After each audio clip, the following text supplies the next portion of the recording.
You're not supposed to be here. That's what she said when she saw me standing in the doorway. Not hi. Not oh my God. Not even a fake excuse. Just that. She was sitting on the edge of the bed, fully dressed but barefoot, staring at her phone like it had hypnotized her. Her hair was still wet. She hadn't noticed the front door. She didn't hear me drop the keys. She didn't even glance up until I stepped past the hallway and froze in front of our bedroom, my bedroom, where I hadn't been for the past 5 days. I thought you weren't coming back until Friday, she said, still not getting up. Didn't you say the conference was? I didn't say anything. She tucked her phone under the pillow, as if I didn't just see her texting. As if I hadn't already read the messages while sitting in the car for 45 minutes, parked 2 blocks down, heart pounding like a ticking bomb in my throat. I watched her face. Not guilty, not panicked, just irritated, like I was the one ruining her evening. She stood up and walked past me, barefoot, casual, like nothing had happened, like the past week of messages didn't exist. Like, don't forget to delete the photos, wasn't still burned into my brain. Can we not do this right now?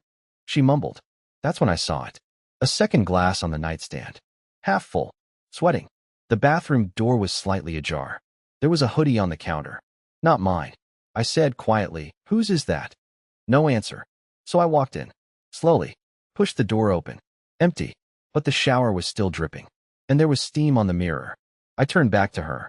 And that's when the knock came at the window. A soft tap. Tap tap. Like someone didn't expect me to be here. Like someone had gone around the back, barefoot too, quiet as a ghost, thinking she was still alone. She gasped. But not because she was scared. No, because he was early, and I was not supposed to be home. The knock at the window was soft, but it hit me like a hammer. Tap tap. Like something out of a horror movie. Except this wasn't a ghost. This was real. And I could tell by her face that this wasn't the first time it had happened. The expression she made wasn't fear. It was calculation. A fast, internal scramble. How much did I see? How much do I know? How do I cover this fast enough to keep the lie intact? She ran to the curtain, yanked it closed. I didn't even move. My body felt like it had been poured full of cement. I just stood there, arms at my sides, mouth dry, heart stuck in my throat. She turned back toward me with a strange look. Not guilt, not panic, almost annoyance. I swear, it's not what it looks like, she said, brushing hair behind her ear, like we were in some teenage soap opera. But I hadn't said a word. I hadn't accused her. I hadn't raised my voice or even pointed a finger. And somehow, that made it worse. Because the truth was hanging between us, choking the room. And she was still trying to pretend it could be folded up and tucked under the pillow like her damn phone. Then came the voice. A low murmur from outside. Ash, babe? I felt everything inside me collapse. Like my bones turned to paper. Her real name was Ashley. I called her Ash sometimes. But only when we were alone. And now some stranger was out there in the dark using my nickname for her like he owned it. Like he was the one who got to say it now. I walked to the dresser and opened the top drawer. It was mine, or it used to be. Socks. T-shirts. A photo of us from 6 years ago stuck behind a movie stub. I stared at it while she stood there, arms crossed, like I was the one who had done something wrong. You're being dramatic, she said finally. It's complicated. You don't understand. I turned to her slowly. How long has it been going on? She hesitated, just for a breath. But that was enough. That hesitation told me everything I needed to know. I didn't plan this, okay? She snapped. It just happened. And we were already falling apart anyway. You've been so distant lately, and I didn't know how to talk to you anymore. Everything got boring. Predictable. I nodded. That word again. Boring. It was like being punched in the soul. Who is he? I asked. She rolled her eyes, like the question was beneath her. His name's Kyle. She stopped herself, like saying too much would cost her something. The back door creaked open. Footsteps, careful ones, padded into the kitchen. Kyle, don't, she called out, but it was too late. I saw him. Maybe 28. Tight shirt. Gym haircut. The kind of guy who probably practices his smirk in the mirror before heading to brunch. He looked at me like I was the intruder in my own home. Dude, he said with this little shrug. I didn't know you'd be back early. I didn't reply. I couldn't. I just stared at him. And for the first time in my life, I felt like I was having an out-of-body experience, like I was watching someone else's tragedy unfold in front of me. Ashley stepped between us. Wendell, please, she said, softening her voice like she suddenly remembered I was human. Can we just talk about this somewhere else? Just you and me? But I couldn't stop looking at Kyle. Not with hate. Not even jealousy. Just confusion. Because I honestly couldn't figure out what part of this she thought was forgivable, or fixable, or worth trying to smooth over with a conversation. I walked past them, grabbed my jacket, keys, my phone charger. I didn't say goodbye. I didn't slam the door. I just stepped outside and let it close quietly behind me. But I didn't leave right away. No. I sat in my car across the street, parked under the streetlight, watching our bedroom window glow dimly behind the curtain she had closed. And I waited. Not because I was weak, because I wasn't done yet. What she didn't know, what neither of them knew, was that I already had the messages, the photos, the hotel receipts, the spare phone she thought I didn't know about. This wasn't just betrayal. This was war. I didn't go to a hotel that night. I drove for a while. No destination. Just the rhythmic hum of tires and the occasional green light slicing through the windshield like judgment. At some point, I ended up behind an all-night laundromat. No one there, but a woman asleep with her head on a dryer. That felt right somehow. Broken people orbiting quiet places. At 3:12 a.m., I opened my laptop. Not because I wanted to. Because I had to. I'd found the backup sync weeks ago, a hidden Google Drive folder linked to her old phone. She'd forgotten it still updated every now and then. Screenshots. Notes. Auto-uploaded photos. Nothing new in months, until now. There it was. K plus a weekend, love. A folder name so smug it made my stomach turn. I clicked. They were in a cabin. Mountain somewhere. She was in a hoodie I hadn't seen before, curled up on a porch chair, sipping from a mug that said hello trouble. He was shirtless in half the shots. In one of them, they were laughing on a couch. Ashley had her legs over his lap, like she'd known him forever. She looked happy. So deeply happy it crushed me. She never looked that way with me anymore. Maybe she hadn't in years. There was a short video. I should have deleted it. I should have slammed the laptop shut. But I watched. She was recording him. He was playing guitar, badly, and she was giggling from behind the camera. Then she said something I'll never forget. This is real, right? Like, we're actually doing this? He nodded. It's real. You're not going back. I paused it right there. Not because I was done, but because I realized something chilling. That video was dated 2 days before our 10th anniversary. 2 days before she sat across from me at our favorite Italian restaurant, fake smiling through pasta, holding my hand with the same fingers she used to trace that other man's chest. She had already made up her mind. She was never planning to stay. And yet she stayed. Like she was buying time. Like she needed something else before she let me go. I didn't sleep that night. But somewhere between sunrise and the first early commuter honking past me, I stopped feeling broken. I started feeling curious. What exactly was she still hiding?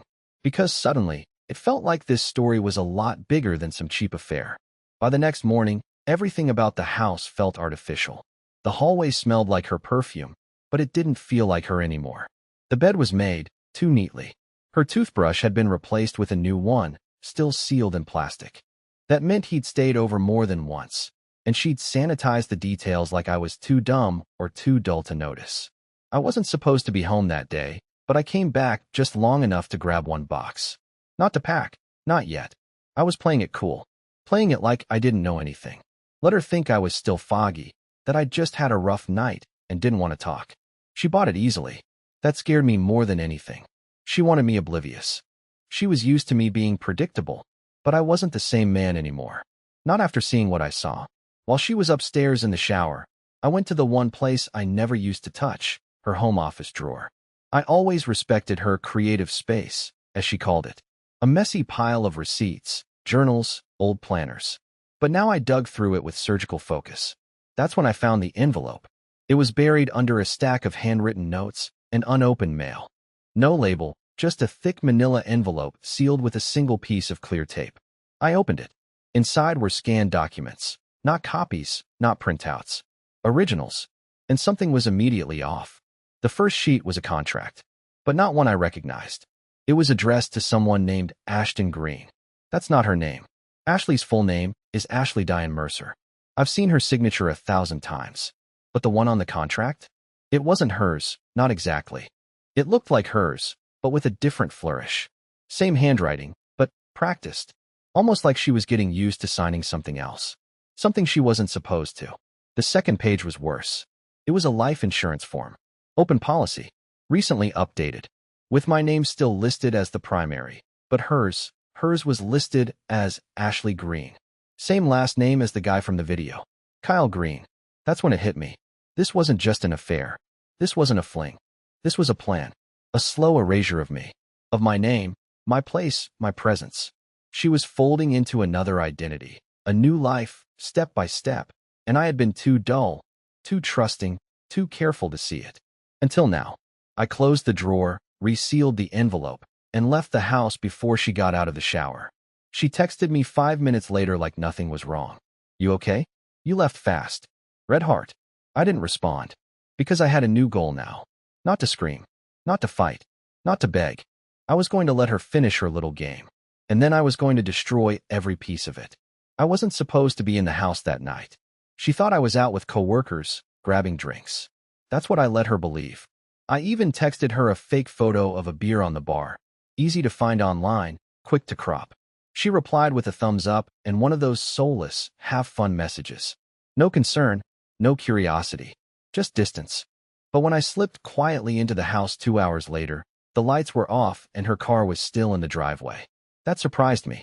I expected it to be gone. I stood in the living room, listening. No voices, no movement. But I saw a faint glow coming from her office down the hall. That's when I saw it. Her laptop was open, not asleep, wide awake. She'd gone upstairs, probably to shower or change, but she'd left everything wide open, as if I wasn't even a factor anymore. As if I didn't exist. At first, I hesitated. Even after everything, part of me still felt like this was crossing a line. But then I reminded myself, she'd crossed the line first. Hell, she'd paved a runway over it and invited another man to land. So I sat down. The screen showed a document. A message. A draft email, unsent. Subject, just a few more weeks. I read the first line out loud without realizing it. He still doesn't suspect anything. I thought he'd catch on when Kyle came to the house. But nope, Wendell's too passive. Always has been. My throat tightened. We just need to be careful about the joint accounts until the switch is done. I'll handle the attorney. I don't want to spook him. He'll go along with anything if I keep pretending we're fine. She had a plan. A long one. Not just cheating. Not just leaving. She was grooming me for an exit I wouldn't even realize had happened until I woke up divorced, broke, and blamed. I kept reading. She'd opened a second account under her middle name and moved money without telling me. She had been transferring in small chunks, grocery reimbursements, fake refunds, duplicate charges. I never noticed. I trusted her. She was months into it. I took screenshots of everything. Every page. Every tab. Email drafts. Bank transfers. A folder called Restart that was filled with PDFs, legal consultations, job relocation offers, housing listings 2 states away. All under her new last name. She wasn't just starting a new life. She was erasing me from it. I heard the shower upstairs shut off. I had seconds. I logged out, adjusted the chair just how she'd left it, turned off the screen, and slipped back out the door into the night like a shadow. I wasn't angry. Not yet. I wasn't going to confront her. Not until it hurt the most. Because she thought I was still passive. Still that blank wall she could talk circles around. But now I had the truth. And she had no idea how loud silence could be when you used it the right way. The next week, I became exactly the man she thought I was. Quiet. Predictable. Forgettable. She'd look at me across the table, expecting me to talk. I didn't. She'd leave her phone face up with messages half hidden, testing me, baiting me. I ignored them. When she hugged me, I let her arms wrap around a version of me that no longer existed. That silence. It was the sharpest weapon I'd ever held. I watched her grow bolder. More reckless. She started leaving little clues around the house. Almost like she was daring me to react. A receipt from a steakhouse I'd never been to. A pair of earrings she never wore around me. A strange name written on a sticky note. M. Ellis. Confirmed Thursday. I didn't ask. I just observed. And then I began planting my own trail. First, I removed my name from one of our joint credit cards, quietly. Then I moved my savings to a separate bank. Then I requested paper statements be mailed to A.P.O. box I opened under a different name. I didn't delete anything. I didn't hide anything. I just drifted, slowly, out of her financial orbit. Meanwhile, she kept pretending we were okay. She wanted the illusion to stay intact. She needed it. I think that's what scared her most, the fact that I wasn't crumbling. I wasn't pleading or picking fights or demanding answers. I wasn't doing anything, because that made it harder to control the outcome. Then came the night she broke the pattern. She walked into the kitchen while I was doing dishes, like always. But this time, she had her phone in her hand, open. She showed me a picture of a beach rental in North Carolina. "I'm thinking of booking this for us," she said softly. Like a reset. Just the two of us. No distractions. A month ago, I would have clung to that offer like a lifeline. I would have smiled, hugged her, asked what changed. Now, I just dried my hands, glanced at the phone, and said, "Looks peaceful." And I went upstairs. That night, she didn't sleep beside me. I heard her downstairs until 3 a.m., pacing, whispering on the phone. She thought she had me cornered in confusion. But the truth was, I was already gone. I'd already found the name of the man helping her, the lawyer she thought was invisible in her browser history. I'd already contacted him from an anonymous email, pretending to be her. I'd already seen the draft she'd written, how she planned to serve me first, spin the narrative, keep the house, and frame it all as mutual. She wanted to be the victim of a loveless marriage. I was going to give her something much better. An empty house, an empty account, and a silence so absolute it would echo for the rest of her life. She didn't see it coming. None of it. That was the most satisfying part. I waited until she left for her fake therapy session. I knew she wasn't going to a therapist. I'd followed her once, just to confirm. She parked outside a boutique gym for 45 minutes, sat in the passenger seat of a silver SUV, and came home smelling like cologne that wasn't mine. I gave her 3 full hours. That was all I needed. I didn't take anything dramatic. No slashed photos, no furniture dragging, no broken plates. That's not who I am. I took the essentials, my documents, my tech, my notebooks. I left the wedding album right where it had always sat, on the living room shelf, third one down, gathering dust beside an old candle she never lit anymore. But I did leave one thing behind. An envelope. Not taped to the mirror, not some dramatic note on the bed. Just slid gently into the top drawer of her office, where she kept her receipts and hidden phone bills, and that stupid pen she only used when signing something she thought mattered. Inside the envelope, printouts, screenshots, the video from the cabin, and a sticky note with 4 words. I noticed everything. W. No threats. No begging. No accusations. Just undeniable proof that I saw behind the curtain and walked away without applause. Before I left the house, I paused in the doorway one last time. It didn't feel like mine anymore. I couldn't even picture the version of me that used to live here. That stupid, hopeful guy who brought her tea when she said she had a headache, who fixed the kitchen light at 1 a.m. so she wouldn't feel the wrong vibe. That man didn't exist now. I had buried him the moment she whispered to another man that I meant nothing. I didn't block her number. I wanted her to reach out. I wanted her to sit in that house, find that envelope, and panic. I wanted her to see the quiet I'd left behind, not as weakness, but as strategy. And sure enough, at exactly 8:43 p.m. that night, my phone buzzed. ASHLEIGH. Where are you? I didn't reply. 10 minutes later. ASHLEIGH. What did you do? Where did you go? Then the call started. I didn't answer a single one. She didn't even know where I was living now. She didn't know I'd removed myself from the lease. She didn't know I'd spoken to my own attorney 2 weeks before hers, filed quietly, and had the paperwork delivered to her new gym boyfriend's business address, just so he'd be the one to hand it to her. The trap wasn't loud. It didn't need to be. It was cold, thoughtful, slow. And tomorrow morning, when the accounts officially transfer, she'll realize she wasn't just playing the game alone. She was losing it. She didn't take it well. The morning after the envelope, the messages turned frantic. She called 15 times in a row. Then it went quiet for a few hours. Then came the guilt texts. Can we talk? I made mistakes, but you shutting down like this is cruel. You didn't even give me a chance to explain. But by then, I was already 200 miles away. The new place was small, temporary, but it had windows that faced a lake and silence that didn't feel like punishment. It felt like oxygen.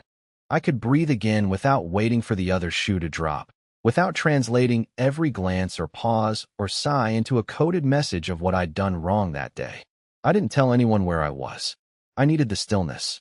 I needed to remember who I was before I became a ghost in my own home. And slowly, I came back to life. I picked up a sketchbook again, something I hadn't touched in years. I reconnected with my brother, who I hadn't seen since Dad's funeral. I even started helping out at a community center nearby, teaching teens basic editing and design. I laughed again. Not often, not fully, but enough. Weeks passed. Then one evening, just before sunset, I heard the knock. 3 slow taps.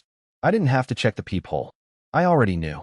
She stood there in a coat too light for the weather, mascara smudged like she hadn't slept in days. She looked smaller somehow, like her confidence had cracked around the edges. "I just want to talk," she said softly, eyes flicking past me, like maybe she expected to see another woman. I stepped outside, closed the door behind me, but didn't invite her in. She stood there shivering, trying to piece together a version of the story where she still had control. But I didn't give her one. I didn't scream. I didn't cry. I didn't ask why. I just said this. "You said I was nothing, that I didn't matter. You made sure I believed that for years. But now, I finally see it wasn't me who didn't matter. It was us. You killed that. Not me." Her voice cracked when she tried to say she was sorry, but I didn't need it, because I wasn't here for her closure. I was here for mine. I thanked her, not sarcastically, genuinely, because without her betrayal, I might have stayed trapped in that slow suffocation for the rest of my life. I might have spent forever being someone she barely noticed, giving love to a wall that never echoed anything back. Then I walked past her, not out of anger, but because I was walking into something better. Freedom, clarity, and a version of myself I hadn't seen in years. One that finally remembered what it meant to be enough. She didn't follow me. She just stood there on the porch, staring at the door I wouldn't open again. And I kept walking.